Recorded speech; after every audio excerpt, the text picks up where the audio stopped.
vamos a evaluar 8 aspectos principales. El marco normativo, vamos a hacer una comparación entre el piso de protección social y el Sistema General de Seguridad Integral, quiénes son los vinculados al piso de protección social, cómo se realiza ese pago de los aportes, por qué cuantía, en qué casos va a haber fiscalización por la UGPP, cuál es el monto máximo mensual y cuál es el monto máximo anual, y finalmente la edad, si hay o no una edad máxima para esta afiliación.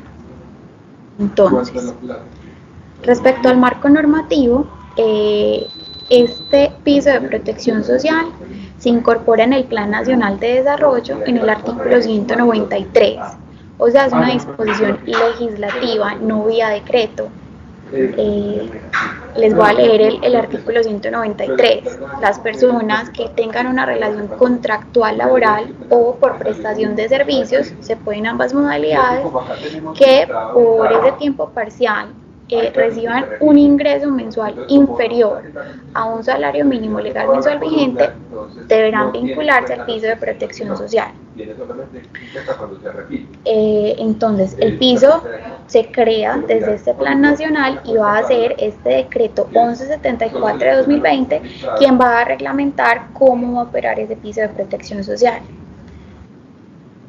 Asimismo, vamos ahorita en el paso que sigue, que es la comparación entre estos dos sistemas, el piso de protección social y el Sistema General de Seguridad Social Integral, que hay unos mecanismos como se llaman los BEPS y el seguro inclusivo que están desarrollados en el acto legislativo 01-2005, que lo que propende es garantizar los derechos, la sostenibilidad financiera del sistema pensional y respetar los derechos adquiridos, así como el decreto 1328 del 2009, en el que se ordena que las personas de escasos recursos que hayan realizado unos aportes o unos ahorros periódicos, entonces el decreto 1328 del 2009 es el que va a regular esos beneficios económicos periódicos para las personas que devengan un salario inferior al mínimo de manera mensual. Ahora sí, la comparación entre el piso de protección social y el Sistema General de Seguridad Social. Antes de la entrada en vigencia del piso de protección social, los trabajadores iban a estar afiliados. Trabajadores con un salario igual o superior al mínimo legal mensual vigente, al régimen contributivo del Sistema General de Seguridad Social en salud, al régimen general del sistema pensional, sea Colpensiones, sea All Mutual, sea Porvenir, se me escapa en este momento el otro, que son 4 regímenes del sistema pensional, 1 público y 3 privados. Las aseguradoras de riesgos laborales, que recuérdese que esta es asumida por el empleador, y finalmente se tiene derecho a unas cajas de compensación familiar, ¿cierto? Ahora, con la entrada en vigencia de este piso de protección social, ya el trabajador no se le va a afiliar a ese régimen contributivo en salud, sino que va a ser parte del régimen subsidiado del Sistema General de Seguridad Social en Salud, o bien puede ser un beneficiario al régimen contributivo, es decir, el esposo está afiliado al régimen contributivo y su esposa es beneficiaria de ese régimen contributivo y está trabajando y devenga menos de un salario mínimo legal mensual vigente, entonces ella puede acceder a ese piso de protección social. Si antes estaba afiliado al régimen del sistema pensional por Colpensiones como público o por Porvenir como un privado, ya en el piso de protección social la persona va a estar en el servicio social complementario de beneficios económicos periódicos. La abreviatura de esto es BEPS, como un mecanismo de protección a la vejez. Es decir, los BEPS están a cargo de Colpensiones y no representan una pensión al final de la vida laboral, sino que este sistema se caracteriza porque no genera gastos de administración, porque la persona va a tener derecho a unos seguros del BEPS, hay una rentabilidad asegurada que la da el gobierno, el Estado va a otorgar un subsidio equivalente al 20%, es decir, que si en toda la vida laboral la persona estuvo afiliada a BEPS y logró meter en esa bolsita de ahorros 10 millones, el Estado le va a dar el 20% adicional a esos 10 millones. Y ese ingreso va a tener un carácter vitalicio, es decir, que si la persona termina su vida laboral a los 70 años, por ponerlo muy lejano, y vive hasta los 100 años, va a tener garantizado un ingreso hasta esos 100 años. Si vive más, más también. Sobre los riesgos laborales, ya no van a ser riesgos laborales a los que se va a afiliar a este trabajador, sino que va a estar afiliado al seguro inclusivo. Esto va a amparar los riesgos derivados de la actividad laboral y ciertas enfermedades que estén cubiertas por los beneficios económicos periódicos, por los BEPS. Esto va a amparar en qué riesgos: el fallecimiento por cualquier causa. Se va a otorgar un amparo exequial correspondiente a 1,5 salarios mínimos legales mensuales vigentes para el año del fallecimiento. Va a respaldar enfermedades graves que sean diagnosticadas por primera vez, es decir, que si en vigencia de la relación laboral te diagnostica cáncer, se va a amparar, pero si la persona ya tenía ese diagnóstico antes de la relación, no lo va a cubrir. Si hay lugar a desmembraciones por accidentes, también va a haber indemnización por la imposibilidad para trabajar, pero esto debe ser una imposibilidad superior a 5 días y se entrega un solo subsidio por valor de 200.000 pesos. Y finalmente ya no va a haber caja de compensación familiar, sino un subsidio familiar que todavía no está regulado. Ahora, ¿quiénes van a ser los vinculados al piso de protección social? Vamos a tener unas personas obligatorias y otras voluntarias.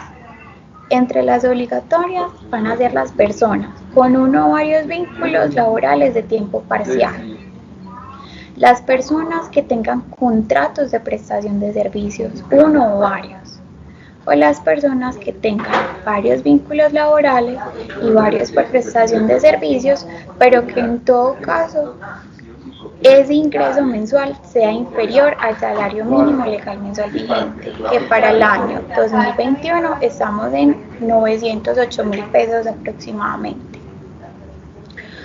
Ahora, también hay unas personas que se pueden vincular de manera voluntaria, es decir, por su deseo. Van a ser unas personas que no tengan una vinculación laboral y que no hayan suscrito un contrato de prestación de servicios.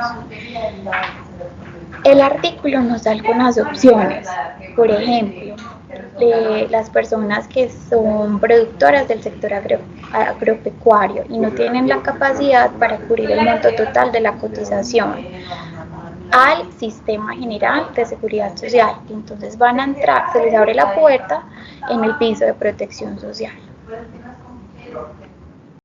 Bueno, ¿cómo se van a hacer ese pago de los aportes? Mensualmente por el empleador o el contratante, en esto para el caso de los obligatorios, ¿cierto? En cualquier tiempo durante el mes, ¿cierto? En el que se desarrolle la actividad, o sea, en abril. En marzo, por ejemplo, yo lo pude haber hecho ahorita al 15 o puedo esperar hasta el 30 por medio de los canales de administración que Colpensiones, que va a ser la que va a tener el control del piso de protección social, disponga para ello. En el PILA, la planilla es la número B, que es el piso de protección social. ¿Cómo se va a realizar este aporte? Hago la aclaración, este mapita lo sacamos de Colpensiones. Entonces, el empleador de esa persona que está vinculada por un vínculo laboral o por un contrato de prestación de servicios va a acudir al canal web o al contact center de su... Se me olvida la palabra, pero es el canal por el que se hace el aporte. Larus, se me va. Bueno, Si lo realiza por el canal web, puede hacer el pago de manera electrónica por el PSE. Si lo hace con el apoyo del Contact Center, le van a generar un PIN y debe ir a una de las redes de recaudo que van a tener a nivel nacional. Van a ser muchas las redes de recaudo. Y reitero, la planilla es la B del piso de protección social. Pero si la persona es un independiente o tenemos un voluntario que quiere realizar ese aporte, va a realizarlo a través del número 66, que es para independientes vinculados al piso de protección social. Va a necesitar el tipo de documento, cédula de extranjería, cédula de ciudadanía, según corresponda, el número, el teléfono y el valor. Ahorita les vamos a indicar cuáles son esos montos mínimos y máximos.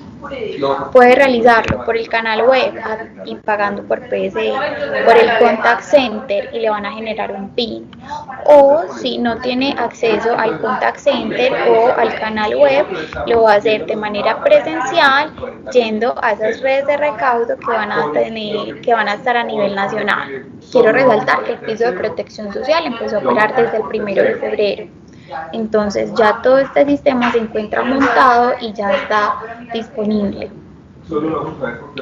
Ahora sí, ¿cuál es la cuantía de ese aporte? En todo caso va a ser del 15%, pero va a ser de manera distinta para los obligatorios y los voluntarios, los afiliados obligatorios y los afiliados voluntarios. ¿Por qué? La cuantía de ese 15%, que es va a ser calculada de manera adicional al valor convenido a pagar. Es decir, que si de manera mensual a la persona se le va a remunerar 200.000 pesos por ese trabajo que va a realizar ese mes, hay que mirar cuál es el 15% adicional que va a ser asumido por ese empleador. No lo va a asumir el trabajador, no se deduce del valor que ya se acordó. De ese 15%, el 14% se va a ir a esa bolsita de ahorro del trabajador de los BEPS y el 1% se va a destinar al seguro inclusivo. Voy a devolver en este punto.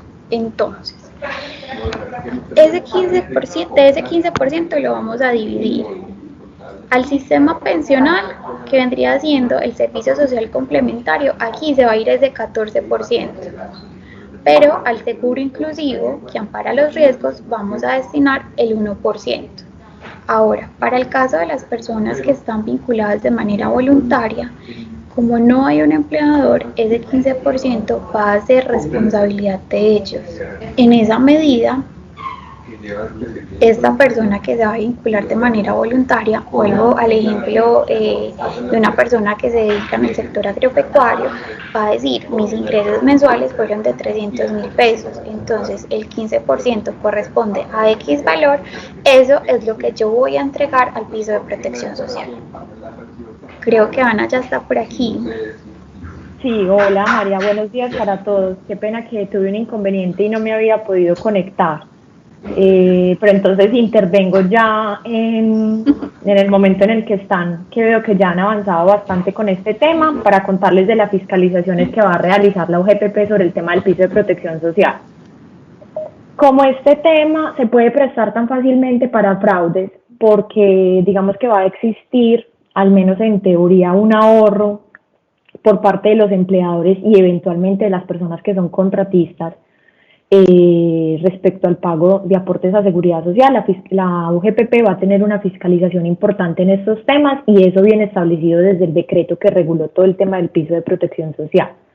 Lo que está prohibido es que el empleador realice maniobras artificiosas para disminuir el pago de aportes al sistema de seguridad social y hacerse beneficiario al piso de protección social.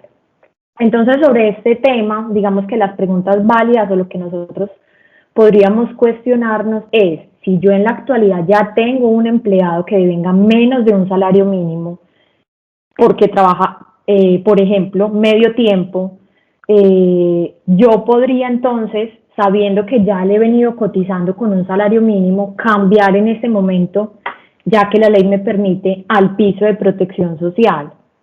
Yo pensaría que, como la ley lo que nos dice es que no podemos hacer maniobras artificiosas para defraudar el sistema de seguridad social y que es la misma ley la que nos permite realizar estas cotizaciones por menos del salario mínimo, nosotros podríamos cambiar en principio la cotización de esta persona que trabaja medio tiempo y se gana medio mínimo a medio salario mínimo. Pero digamos que como empleadores vamos a tener que tener en cuenta un asunto muy importante y es las coberturas que no va a tener ahora esta persona. Como ya creo que Maya les explicó anteriormente, no va a haber pago de incapacidades ni de licencias de maternidad en este caso. Entonces, esa persona que ha venido disfrutando de algunos derechos o ha tenido una situación regulada con el sistema de seguridad social, de pensiones, cotizando al régimen de pensiones, ahora va a tener unas condiciones diferentes y podría alegar posteriormente que hay una desmejora en sus condiciones laborales, lo cual no puede ser posible. Entonces, de cara a la UGPP, yo diría, nosotros no estamos defraudando el sistema y la UGPP no podría sancionarnos por esta circunstancia. Pero debemos ser muy cuidadosos y digamos que eso es un asunto que va a empezar a entrar en discusión porque es una norma muy nueva respecto a si yo puedo disminuir o desmejorar los beneficios de un trabajador al que yo ya le he venido cotizando por el salario mínimo y tiene plena cobertura todo el sistema de seguridad social. Entonces, eso es un punto que hay que tenerlo de presente y que puede ser objeto de discusión. Un asunto también importante para el tema de fiscalización de UGPP del piso de protección social es lo que tiene que ver con los contratistas, porque también en este caso, anteriormente, cuando una persona devengaba menos de un salario mínimo era un contratista y tenía unos ingresos, porque no sería digamos que un salario, sino unos ingresos inferiores al salario mínimo, no estaba obligado a cotizar al sistema de seguridad social. Ahora sí va a estar obligado. Entonces va a haber mucha vigilancia respecto a la obligación, ahora sí, y al cumplimiento del pago de esos aportes. Si quieres, continúa, María. Listo. Entonces, les decía que van a haber unos montos mensuales y anuales máximos. El monto máximo, empiezo por el mínimo. El monto mínimo mensual es de 5.000 pesos. ¿De dónde viene esta cifra? Corresponde al 15% adicional de un día de salario mínimo, incluyendo el auxilio de transporte. ¿Cuál va a ser ese monto máximo? 1.260.000 pesos para el año 2021. ¿Qué va a pasar si se supera este monto máximo? Es un indicador de que el trabajador o el contratista o esa persona que se vinculó de manera voluntaria no debería estar en el piso de protección social, sino mejor cotizando al Sistema General de Seguridad Social en el régimen contributivo. Entonces acá tenemos otro punto que se ha cuestionado mucho y es si va a existir alguna edad para la afiliación. La realidad es que no. O sea, como en el Sistema General de Pensiones, nosotros el tema del piso de protección social lo vamos a tener que entender como si fuera un tercer régimen pensional, porque va ahora a ser como va a ser solamente BEPS. Entonces lo vamos a tener que entender como un régimen especial. Y acá el piso de protección social no nos va a exigir ninguna edad, digamos que tope para la afiliación para el piso de protección social. Otra pregunta que nos hacemos es si va a ser obligatoria la afiliación al piso de protección social. La respuesta necesariamente, y como les había mencionado, es que sí es obligatoria la afiliación al piso de protección social cuando la persona devenga menos de un salario mínimo, pero pues siempre será facultad del empleador o del contratante cotizar no al piso de protección social, sino a todo el sistema de seguridad social. Entonces, como les dije en el tema de fiscalización anteriormente, los contratistas o las personas que tenían ingresos inferiores a un salario mínimo no estaban obligadas a cotizar al sistema de seguridad social. Ahora, esas contratistas independientes o personas independientes sí van a estar obligadas a afiliarse al piso de protección social. En lo que tiene que ver con los empleadores, cuando se media un contrato de trabajo, nosotros digamos que en principio podemos omitir o no cumplir con la obligación de afiliación al piso de protección social siempre y cuando seamos más garantistas con la afiliación a todo el sistema de seguridad social integral. Entonces acá les traemos un ejemplo práctico de cómo operaría la cotización al piso de protección social. Tenemos una persona que trabajó 6 días al mes con un salario diario de 33.333 pesos. Su ingreso mensual fue 200.000 pesos, por lo tanto se debe aportar al piso de protección social teniendo en cuenta que es inferior al salario mínimo. Entonces tenemos el ingreso mensual, 200.000 pesos. Los aportes al piso de protección social, como ya lo verificamos, es el 15% adicional, no lo podemos descontar de los 200.000 que le vamos a pagar efectivamente a esta persona. La cotización entonces son 30.000 pesos que se distribuyen de la siguiente manera. A la cuenta individual de BEPS van 28.000 pesos y al seguro inclusivo van 2.000 pesos. Entonces ahora sí, la idea es que hagamos las preguntas que consideren en este caso. Por acá tenemos una pregunta escrita. Sí, sobre los 200.000 se saca el 15%, o sea, se calcula sobre los 200.000, pero no es que yo le pueda descontar de los 200.000 pesos el 15%. No sé si de las personas que apenas se están conectando tienen algunas dudas sobre el piso de protección social. Bueno, veo que entonces quedó muy clara la explicación. Para las personas que apenas se acabaron de conectar, pues ya se hizo como un agotamiento. Acá tenemos una pregunta. Ok, alguien nos pregunta que si una persona puede pasar entre regímenes. Esa es una muy buena pregunta. Y eso es algo que va a empezar a ocurrir muy seguramente, porque hay personas que van a poder tener un salario que va variando mensualmente o un contratista que va a tener una variación en sus ingresos mensualmente. Entonces, hay un mes en el que va a poder tener un ingreso inferior al salario mínimo y existirán otros meses en que va a tener un ingreso superior al salario mínimo. Esta persona va a tener que elegir un régimen. En este caso, como se debe privilegiar el ingreso superior al salario mínimo y aun cuando esté en algunos meses devengando menos del salario mínimo va a tener que reajustar su cotización y cotizar por el salario mínimo. Nosotros para el piso de protección social vamos a tener que tener en cuenta algo muy importante. Para uno hacerse beneficiario de este piso, tiene que cumplir una condición muy importante y no es solamente los ingresos que tenga que se demuestren, sino que además va a tener que ser beneficiario del régimen subsidiado en salud o ser una persona que es beneficiaria de alguien en el régimen contributivo. Entonces, una persona que ha venido cotizando como activo cotizante va a tener que cambiar ese estatus para convertirse, si es que puede clasificarse en los niveles de SISBEN y hacerse beneficiario del régimen subsidiado, pues va a poder hacer eso. O si no tiene esa condición o esa posibilidad, le va a tocar hacerse beneficiario de alguna otra persona al régimen contributivo en salud, ya sea su cónyuge, sus padres o alguna persona que lo pueda poner como beneficiario. Entonces ese va a ser un requisito muy importante que vamos a tener que analizar siempre que vayamos a contratar a una persona para afiliarla al piso de protección social.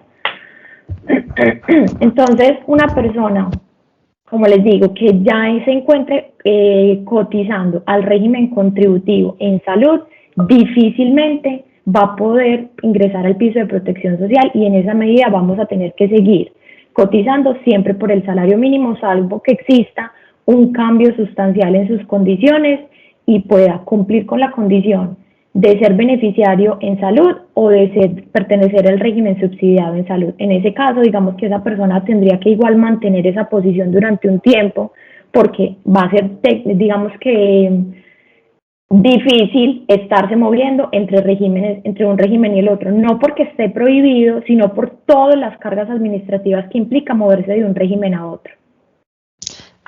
Ana María, mira, hay 2 preguntas más. Joana Castañeda pregunta, dice, buenos días, ¿esto lo paga el empleador o el empleado? Ok, esto también tiene, digamos que una variación importante y de hecho eso hace que a veces no sea tan atractivo este piso de protección social porque lo debe pagar íntegramente el empleador o el contratante.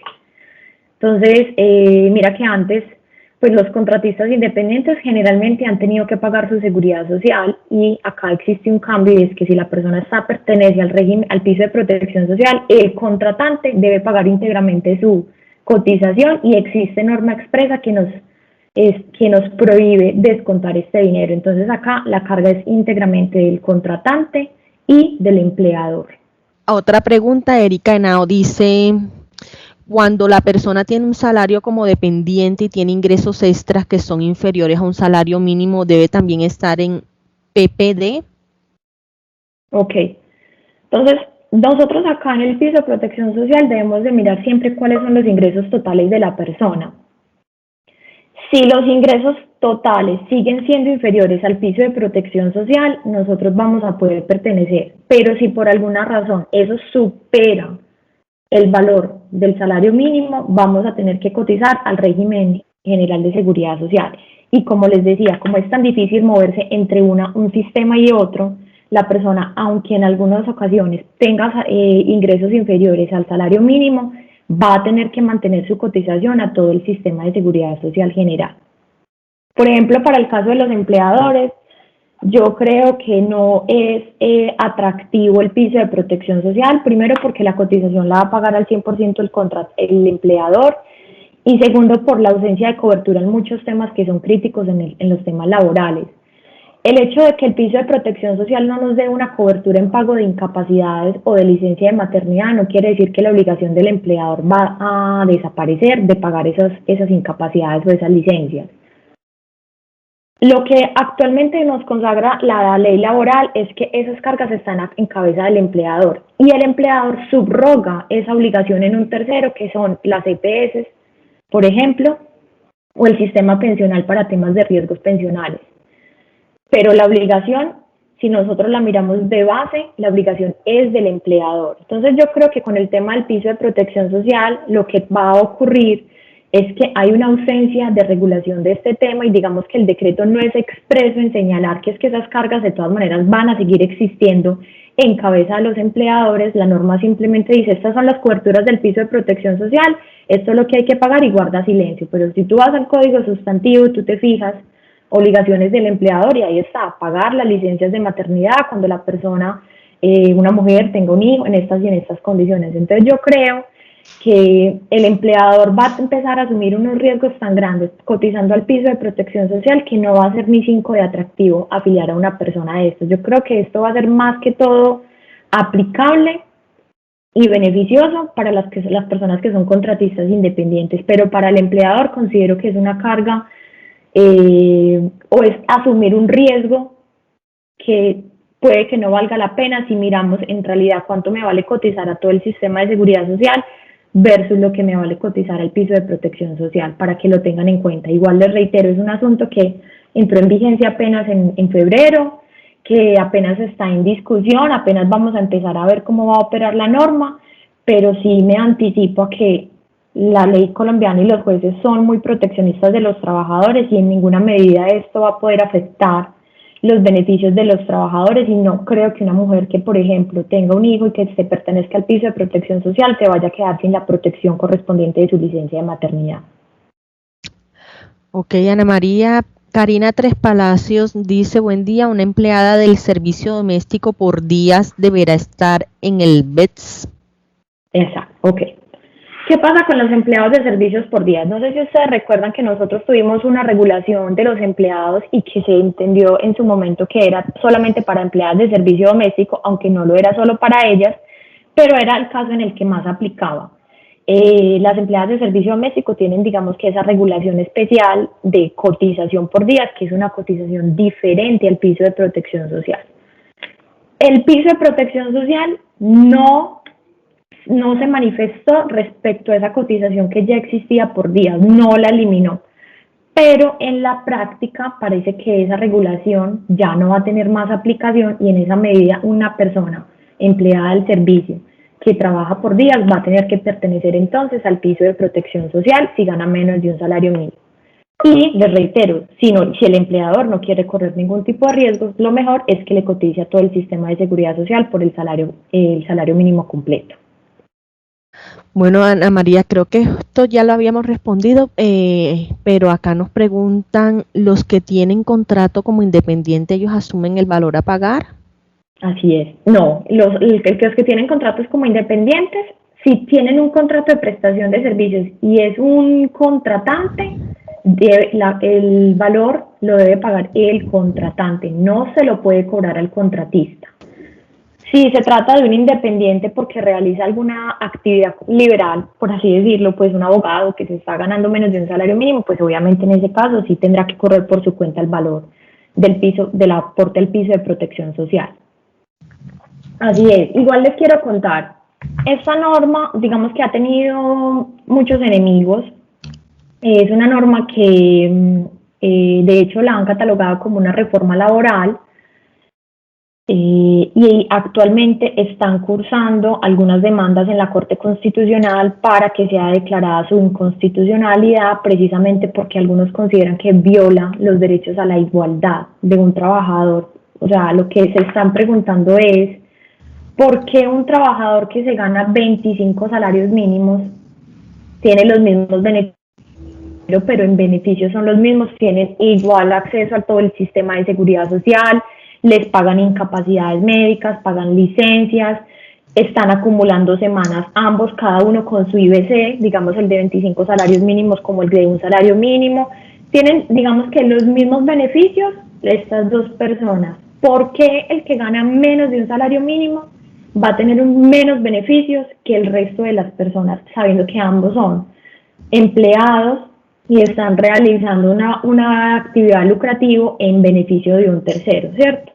Entonces, esto es algo que ya está en discusión en la Corte Constitucional. Mientras no exista un pronunciamiento sobre el asunto, nosotros vamos a seguir trabajando con el piso de protección social, pero es posible que en un año salga una sentencia que nos, digamos, que nos derogue toda esta norma. Eso puede ocurrir, para que lo tengan igual presente y estén, digamos, que muy actualizados sobre lo que vaya pasando. Eso apenas pues está en curso, apenas se presentó y se admitió la demanda hace muy poco tiempo, pero es un asunto que está en discusión y digamos que en cierta medida también tiene cierta razón en cuanto a los beneficios que esto pueda tener. Esta sentencia seguramente también nos va a dar mucha claridad sobre lo que les estaba diciendo, de que no es que estos empleados no tengan esos beneficios de incapacidades o de licencias, sino que es que ya el que los va a pagar es el empleador y no el sistema de seguridad social. Puede que esa sentencia nos dé mucha luz y nos diga, no, es la norma es válida, porque igual los trabajadores no se van a ver afectados, sino que el que va a tener que asumir estos gastos va a ser el empleador. Puede que esa norma nos diga eso de manera contundente, ese pronunciamiento judicial nos diga eso de manera contundente.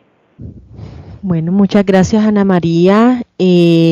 A los asistentes, entonces, si tienen alguna duda, inquietud, otra pregunta adicional, pueden hacerlas en estos momentos. Un caso puntual que quieran que analicemos, que se les esté presentando. Ok, parece que no. Bueno, entonces igual yo creo que es importante cerrar esta charla igual dándoles una recomendación, y mi recomendación, digamos que como asesora de empleadores, es que cuando se trate de contratos de trabajo, al menos yo trataría de no implementar el piso de protección social, sino que seguiría cotizando por un salario mínimo. Si son contratistas, sí cotizaría afiliaría a la persona el piso de protección social, pero cuando se trata de contrato de trabajo, creo que son muchos los riesgos que asume el empleador y que no justifica. Es mejor pagar la cotización completa sin tener que asumir esos riesgos de lo que le pueda pasar a esa persona en temas de incapacidades o licencias. Eso sería pues como una recomendación. Ana María, hay una pregunta más. Joana Castañeda dice, ¿esto se debe pagar por persona o es una planilla general por los contratistas que se tenga? Si la persona es pensionada, ¿también se debe pagar esto? Ok, entonces esto se debe pagar, digamos que ya se creó un tipo de planilla para esto, creo que es la planilla tipo B. Sí, está creo que en una parte de la presentación, sí, planilla tipo B, que es planilla piso de protección social. Si tú tienes varios contratistas, puedes pagar a todos los contratistas a través de esa planilla, porque efectivamente la cotización la vas a tener que hacer tú como contratante. Si una persona ya tienes resuelta su situación con el sistema de seguridad social, y devenga menos de un salario mínimo, yo creo que lo que vas a tener que hacer más bien es pagar al régimen contributivo, a todo el sistema de seguridad social, y se exonera el pago de aportes a pensión, que son el 16%, y solo paga salud, que es mucho más económico, el 12% que el 15% del piso de protección social. Entonces creo que costo-beneficio para las personas que ya están pensionadas, lo ideal es pagarle, no al piso de protección social, sino a todo el sistema de seguridad social. Pagar solamente salud y marcar la novedad de que esa persona ya tiene resuelta su situación con el sistema pensional. Si han quedado resueltas sus inquietudes, Johanna dice que sí. Agradecemos a todos los asistentes que pudieron participar. Si tienen todavía alguna pregunta, tenemos el tiempo para hacerlo. Sí, también agradecemos en especial a la Fundación Pro Bono, que fue quien nos generó este espacio y permitió pues que Contexto Legal pudiera tomar el caso. Entonces, muchas gracias a Ana María Marín y a María Adelaida Ramírez, que nos estuvieron compartiendo sus conocimientos y la información sobre este tema. Esta charla queda grabada, también nos compartirán las presentaciones que también se las estaremos compartiendo a ustedes.